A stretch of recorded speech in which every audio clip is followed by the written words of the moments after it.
well, let's step one step backwards. The first question might be, why should you even bother improving yourself? And I think the answer to that is something like, so you don't suffer any more stupidly than you have to. And maybe so others don't have to either. It's something like that. You know, like there's a real injunction at the bottom of it. It's not some casual self-help doctrine. It's that if you don't organize yourself properly, you'll pay for it, and in a big way, and so will the people around you. Now, and you could say, well, I don't care about that, but that's actually not true. You actually do care about that, because if you're in pain, you will care about it. And so you do care about it, even if it's just that negative way, you know. It's very rare that you can find someone who's in excruciating pain who would ever say, well, it would be no better if I was out of this. Sort of pain is one of those things that brings the idea that it would be better if it didn't exist along with it. It's incontrovertible. So you get your act together so that there isn't any more stupid pain around you than necessary. Well, so then the question might be, well, how would you go about getting your act together? And the answer to that, and this is a phenomenological idea too, it's something like, look around for something that bothers you and see if you can fix it. So now you think, well, let's say you go into you can do this in a room. It's quite fun to do it just when you're sitting in a room, like a room, maybe your bedroom. You can sit there and just sort of meditate on it and think, okay, if I wanted to spend 10 minutes making this room better, what would I have to do? And you have to ask yourself that, right? It's not a command, it's like a genuine question. And things will pop out in the room that you know, there's a stack of papers over there that's kind of bugging you, and you know that maybe a little order there would be a good thing, and you know, there's some rubbish behind your computer monitor that you haven't attended to for like 6 months, and the room would be slightly better if it was a little less dusty and the cables weren't all tangled up the same way. And like, if you allow yourself just to consider the expanse in which you exist at that moment, there'll be all sorts of things that'll pop out in it that you could just fix. And you know, I might say, well, if you were coming to see me for psychotherapy, the easiest thing for us to do first would just be to get you to organize your room. You think, well, is that psychotherapy? And the answer is, well, it depends on how you conceive the limits of your being. And I would say, start where you can start. You know, if something announces itself to you, which is a strange way of thinking about it, as in need of repair, that you could repair, then hey, fix it. You fix 100 things like that, your life will be a lot different. Now, I often tell people too, fix the things you repeat every day, because people tend to think of those as trivial, right?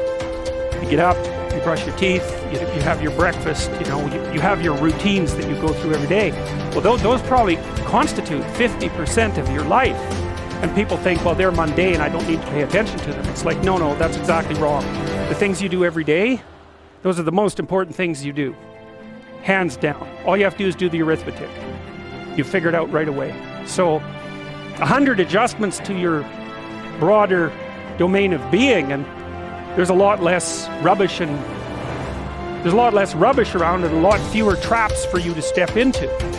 And so that's in keeping with Jung's idea about erasing once you've got your mind and your emotions together, and once you're acting that out, then you can extend what you're willing to consider yourself and start fixing up the things that are part of your broader extent. Now, sometimes you don't know how to do that, so you might say, imagine you're walking down Bloor Street and there's this guy who's like alcoholic and schizophrenic and has been on the streets for 10 years. He sort of stumbled towards you and, you know, incoherently mutters something. That's a problem. And it would be good if you could fix it, but you haven't got a clue about how to fix that. You just walk around that and go find something that you could fix, because if you muck about in that, not only is it unlikely that you'll help that person, it's very likely that you'll get hurt yourself. So, you know, just because while you're experiencing things announce themselves as in need of repair, doesn't mean that it's you right then and there that should repair them. You have to have some humility. You know, you don't walk up to a helicopter that isn't working and just start tinkering away with it. You have to stay within your domain of competence. But most of the time, if people look at their lives, you know, it's a very interesting thing to do. I like the idea of the room, because you can do that at the drop of a hat.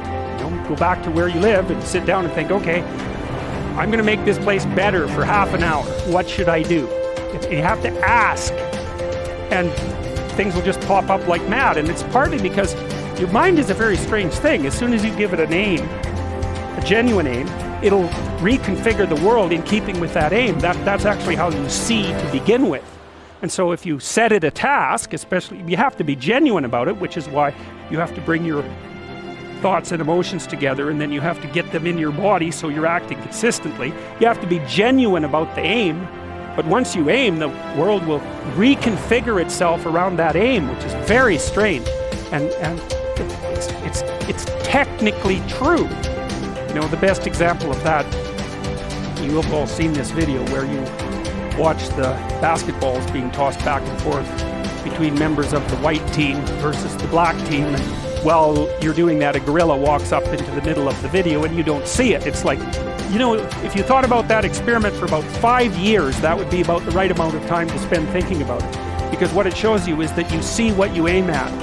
And that, man, if you can get one thing through your head as a consequence of even being in university, that would be a good one. You see what you aim at. And so, because one inference you might draw from that is, be careful what you aim at.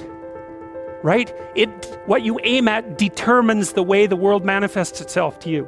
And so if the world is manifesting itself in a very negative way, one thing to ask is, are you aiming at the right thing? Now, you know, I'm not trying to reduce everybody's problems to an improper aim. People get cut off at the knees for all sorts of reasons. You know, they get sick, they have accidents. There's a random element to being, that's for sure.